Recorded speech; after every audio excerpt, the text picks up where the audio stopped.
혹시 자식처럼 아끼고 믿었던 그 사람이 내 등 뒤에서 다른 얼굴을 하고 있었던 순간을 겪어본 적이 있으십니까? 사람의 마음을 얻는 데는 수년이 걸리지만 평생 쌓아온 신뢰가 무너지는 데는 단 하루면 충분합니다. 평생 모은 소중한 것을 잃게 되었을 때 돈보다 더 아픈 것은 바로 사람에게 배신당했다는 마음의 상처입니다. 우리는 늘 생각합니다. 그때 그 사람의 본 모습을 조금이라도 일찍 알았더라면 하고 말입니다. 괜찮습니다. 더 이상 사람 때문에 아파하고 뒤늦게 후회하지 않으셔도 됩니다. 오늘 저는 여러분의 소중한 삶과 마음을 지켜낼 수 있는 과학적으로 검증된 사람 감별법을 알려드리고자 합니다. 이것은 점을 치거나 관상을 보는 것이 아닙니다. 수십 년간의 심리학 연구가 증명해낸 그 사람의 말과 행동 속에 숨겨진 본성의 신호를 읽어내는 방법입니다. 오늘 이 영상으로 앞으로 여러분의 50년 인생을 더욱 편안하고 안전하게 만들어 드릴 것이라 확신합니다. 그럼 구독과 좋아요 눌러주시면 시작하겠습니다. 첫 번째 신호는 그 사람이 입은 옷차림입니다. 우리는 사람을 만나면 무의식적으로 그 사람의 얼굴과 옷차림을 가장 먼저 봅니다. 그런데 단순히 옷을 잘 입는다, 못 입는다를 넘어 그 옷이 그 사람의 마음 상태를 어떻게 바꾸고 있는지를 보아야 진짜 본성이 보입니다. 미국 노스웨스턴 대학교의 애덤 갈린스키 교수는 아주 흥미로운 개념을 발표했습니다. 바로 옷이 인지에 미치는 영향이라는 이론입니다. 이 이론의 핵심은 사람은 입고 있는 옷의 상징적인 의미대로 생각하고 행동하게 된다는 것입니다. 즉, 옷은 단순히 몸을 가리는 천이 아니라 그 사람의 행동과 마음을 조종하는 일종의 마음 갑옷이라는 뜻입니다. 연구팀은 실험 참가자들을 두 그룹으로 나누어 한 그룹에게는 의사 가운을, 다른 그룹에게는 평상복을 입게 했습니다. 그리고 복잡한 문제들을 풀게 했죠. 결과는 놀라웠습니다. 똑같은 사람들이었지만 의사 가운을 입은 그룹이 평상복을 입은 그룹보다 훨씬 더 높은 집중력과 정확성을 보였습니다. 의사 가운이 상징하는 신중함, 지성, 책임감이라는 의미가 그들의 뇌에 영향을 주어 실제로 더 신중하고 똑똑하게 행동하도록 만든 것입니다. 그렇다면 우리는 이 원리를 통해 사람의 본성을 어떻게 꿰뚫어 볼 수 있을까요? 첫째, 상황과 맥락에 맞지 않는 옷을 고집하는 사람을 유심히 보십시오. 예를 들어 편안한 가족 모임이나 주말 나들이에 굳이 딱딱한 정장을 입고 나타나는 사람이 있습니다. 이는 단순히 격식을 차리는 것을 넘어 나는 당신들과 다르다는 권위의식을 드러내거나 편안한 상황에서도 긴장을 풀지 못하는 내면의 불안감을 감추기 위한 행동일 수 있습니다. 반대로 중요한 계약이나 공식적인 자리에 너무 편안하고 흐트러진 옷차림으로 나타나는 사람은 그 상황의 중요성을 존중하지 않거나 타인의 시선이나 사회적 규칙을 무시하는 성향을 가진 사람일 가능성이 높습니다. 둘째, 만나는 사람에 따라 옷차림이 극단적으로 바뀌는 사람을 경계해야 합니다. 평소에는 아무렇게나 입고 다니던 사람이 유독 자신에게 이득을 줄 수 있는 사람이나 권력자 앞에 갈 때만 갑자기 값비싼 명품이나 완벽한 정장 차림으로 나타나는 경우가 있습니다. 이것은 그 사람이 성실해서가 아니라 철저히 계산적인 사람이라는 강력한 증거입니다. 그에게 옷은 자기 표현이 아니라 상대를 현혹하고 자신의 이익을 얻어내기 위한 전략적인 도구에 불과합니다. 이런 사람은 자신에게 도움이 되지 않는다고 판단되는 사람 앞에서는 언제든지 무성의하고 무례한 본 모습을 드러낼 수 있습니다. 프랑스의 위대한 디자이너 코코 샤넬은 이런 말을 남겼습니다. 옷차림으로 당신을 판단하는 사람들을 탓하지 마라.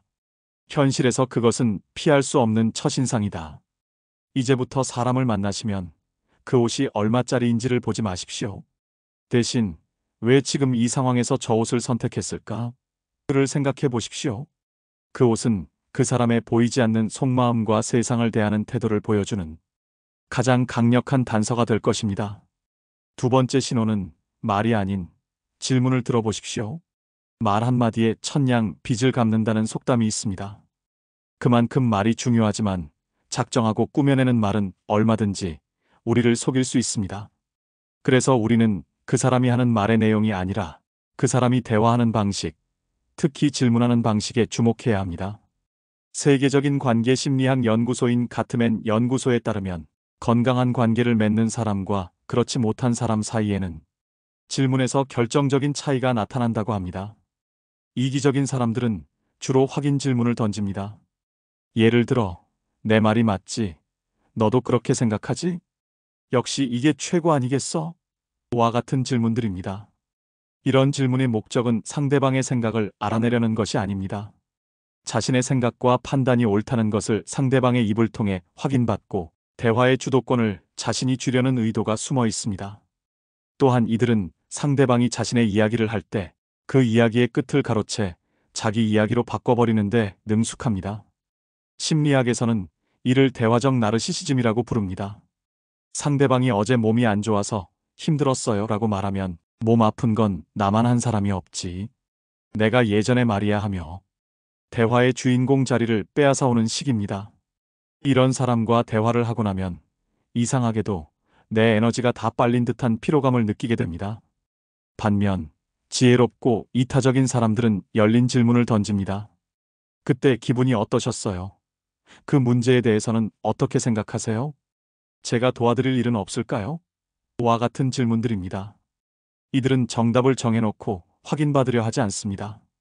상대방의 고유한 생각과 감정을 진심으로 궁금해하고 존중하며 기꺼이 배우려는 태도를 가지고 있습니다. 그들은 상대의 말을 끊지 않고 끝까지 경청하며 이야기의 주인공 자리를 기꺼이 상대에게 내어줍니다. 이런 사람과 대화를 하고 나면 내가 존중받고 있다는 느낌과 함께 마음이 편안해지고 따뜻한 에너지가 채워지는 것을 느끼게 됩니다. 그러니 이제부터는 그 사람이 얼마나 말을 유창하게 하는지를 보지 마십시오. 대신 그 사람이 당신에게 어떤 질문을 던지는지, 당신의 이야기에 얼마나 귀를 기울이는지를 보십시오. 나를 존중하는 사람은 내게 질문을 던지고 나를 이용하려는 사람은 자기 말만 할 뿐입니다. 세 번째 신호는 평소 모습이 아닌 약자를 대하는 태도를 보십시오. 사람의 본성은 자신보다 강한 사람 앞에서는 얼마든지 감출 수 있습니다. 하지만 자신보다 약한 사람, 혹은 자신에게 아무런 이득을 줄 수 없는 사람을 대하는 무심한 태도 속에서 그 사람의 본성은 속절없이 드러나기 마련입니다.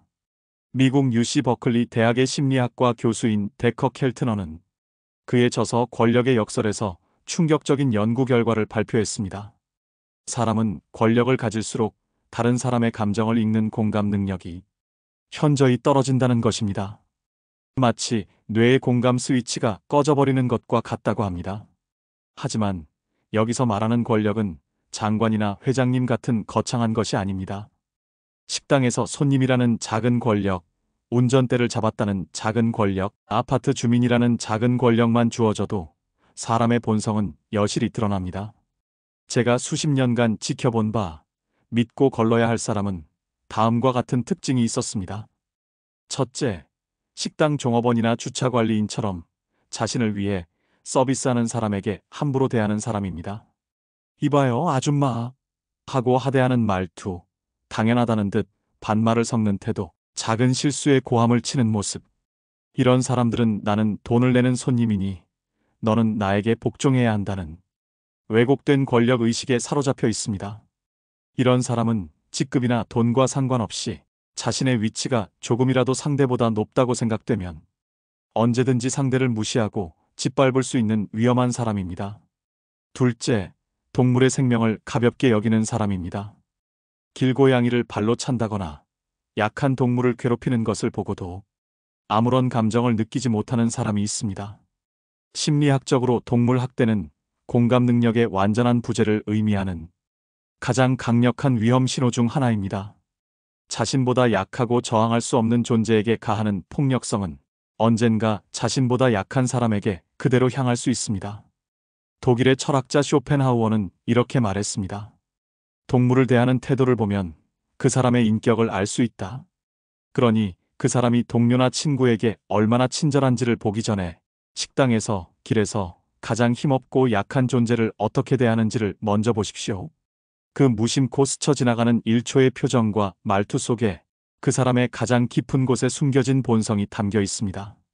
네 번째 신호는 큰 약속이 아닌 사소한 약속을 지키는가. 우리는 흔히 집을 사고 파는 계약이나 중요한 사업 약속처럼 큰 약속을 잘 지키는 사람을 신뢰할 수 있다고 생각합니다. 하지만 큰 약속은 이해관계가 걸려 있기 때문에 이기적인 사람도 자신의 이익을 위해 지키는 척할 수 있습니다. 그 사람의 진짜 신용과 책임감은 아무도 신경 쓰지 않는 사소한 약속을 어떻게 다루느냐에서 드러납니다.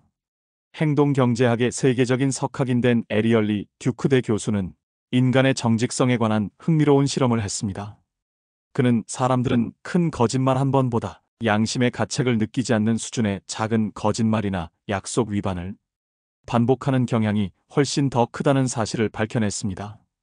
그리고 이런 작은 불성실함이 결국 그 사람의 인생 전체를 좀먹게 된다고 경고했죠. 우리가 일상에서 반드시 살펴봐야 할 사소한 약속은 두 가지입니다. 바로 돈 약속과 시간 약속입니다. 첫째, 아주 적은 액수의 돈 약속입니다. 다음에 만나면 내가 밥 살게 해놓고 계산할 때쯤 되면 딴청을 부리는 사람, 이따가 바로 보내줄게 하고 빌려간 10,000원, 20,000원을 몇 달이 지나도 갚지 않는 사람. 액수가 작기 때문에 달라고 말하기도 민망해서 그냥 넘어가는 경우가 많습니다. 하지만 바로 그 점을 그들은 교묘하게 이용합니다. 이것은 기억력의 문제가 아니라 존중의 문제입니다. 그는 당신과의 약속, 그리고 당신의 작은 돈을 그만큼 하찮게 여기고 있는 것입니다. 이런 사람은 나중에 더 큰 돈 문제 앞에서는 당신을 훨씬 더 쉽게 배신할 수 있습니다. 둘째, 5분, 10분의 시간 약속입니다. 약속 시간에 늘 습관적으로 늦는 사람들이 있습니다. 그들은 늘 차가 막혀서, 갑자기 일이 생겨서 라고 변명하지만 사실 그것은 변명이 아닐 가능성이 높습니다. 그들은 당신이 기다리는 시간을 자신의 시간보다 중요하지 않다고 생각하는 것입니다. 약속 시간 5분 전에 도착하기 위해 30분 일찍 출발하는 수고를 할 마음이 없는 것이죠. 당신의 시간을 존중하지 않는 사람은 결국 당신이라는 존재 자체를 존중하지 않는 것과 같습니다. 그러니 기억하십시오. 큰 약속을 지키는 것은 어쩌면 당연한 일입니다. 하지만 작은 돈 약속, 짧은 시간 약속처럼 사소하고 일상적인 약속을 목숨처럼 지키는 사람이야말로 당신의 인생을 걸고 신뢰할 수 있는 진짜 내 사람입니다. 다섯 번째 신호는 성공이 아닌 불행에 대한 반응을 보십시오. 어쩌면 가장 중요하고 결정적인 단서일지 모릅니다. 우리는 보통 내가 잘 됐을 때 진심으로 축하해주는 사람이 좋은 사람이라고 생각합니다. 하지만 질투가 많은 사람도 사람들 앞에서는 축하하는 척 연기할 수 있습니다. 그 사람의 본성이 가장 적나라하게 드러나는 순간은 내가 잘 될 때가 아니라 내가 가장 힘들고 불행할 때입니다. 네덜란드 라이덴 대학의 심리학 연구팀은 남의 불행을 볼 때 우리 뇌가 어떻게 반응하는지를 연구했습니다. 그 결과 대부분의 사람들은 공감과 연민을 느끼는 반면 일부 사람들은 오히려 쾌감과 즐거움을 느끼는 뇌 부위가 활성화되는 것을 발견했습니다. 이 감정을 독일어로 샤덴프로이데, 즉 남의 불행에서 느끼는 기쁨이라고 합니다.